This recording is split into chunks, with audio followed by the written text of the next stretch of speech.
रेहाना और रवि की शादी के बाद रवि के पास कुछ नहीं था। रेहाना, तुमने मुझसे शादी करके एहसान किया है।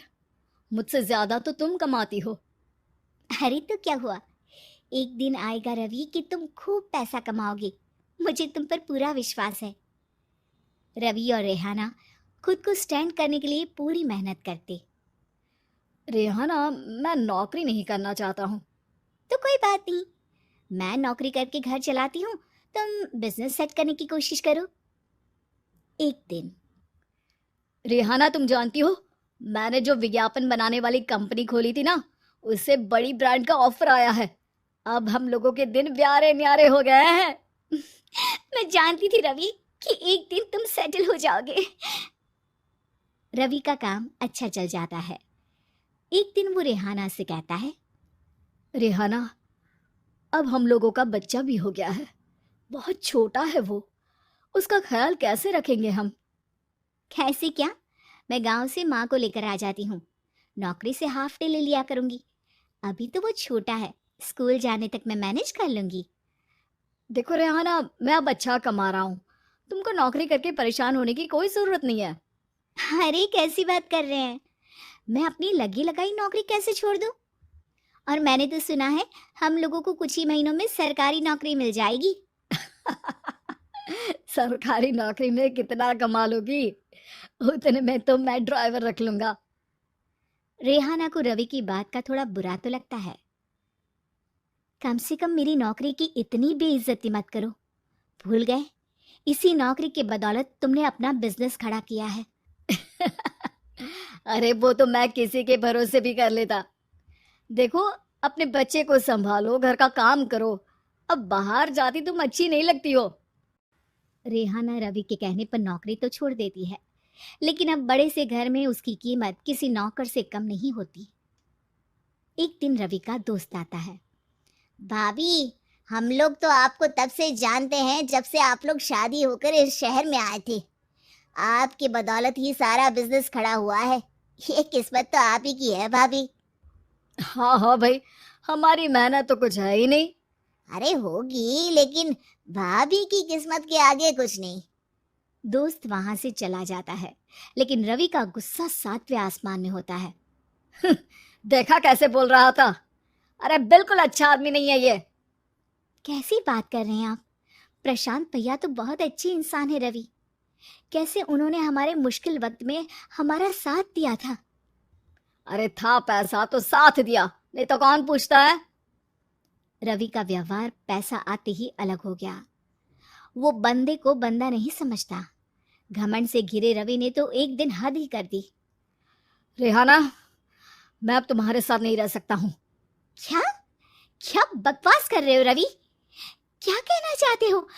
और क्यों नहीं रह सकते तुम मेरे साथ?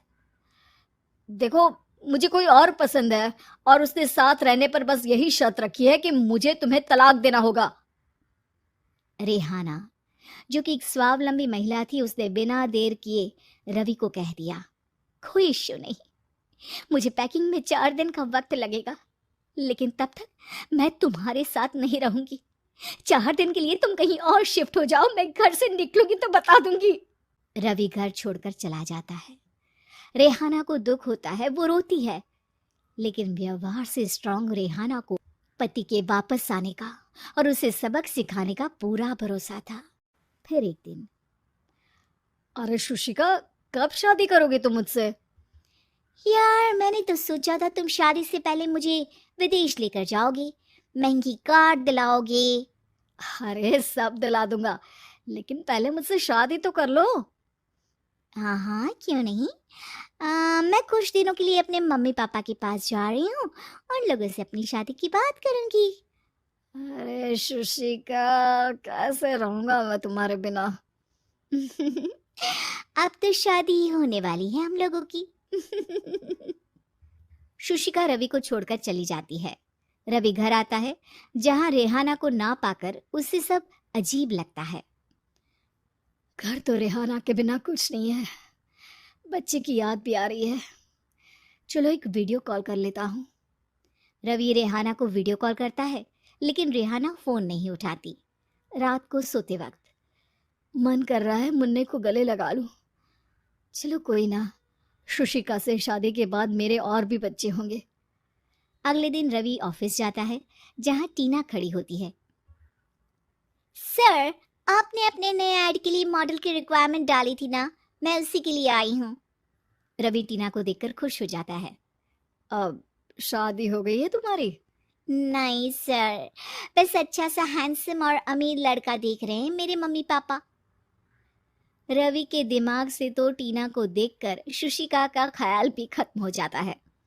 अरे यार, ये लड़की मिल जाए कितनी सुंदर है। शुशिका तो इसके आगे कुछ नहीं है। अब क्या तुम्हें ऐसा नहीं लगता कि मुझसे मिलकर तुम्हारी ये खोज खत्म हो गई है?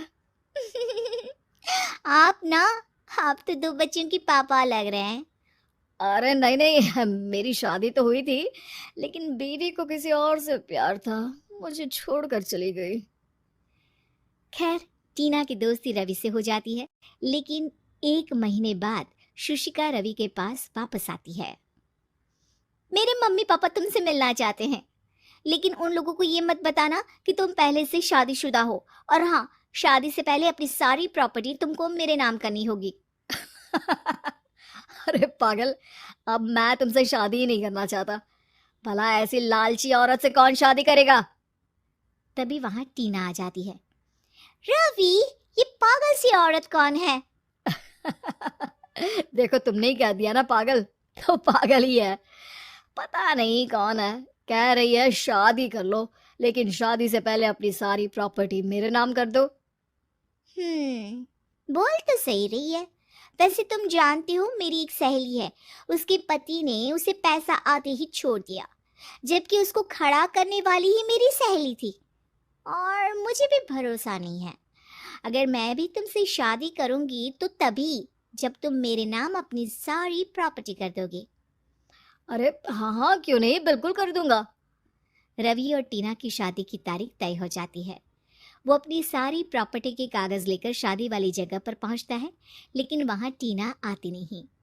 रवि टीना को मैसेज करता है। कहाँ हो? सॉरी, मैं तुमसे शादी नहीं कर सकती, मुझे तुमसे भी ज्यादा पैसे वाला मिल गया। रवि को गुस्सा आ जाता है।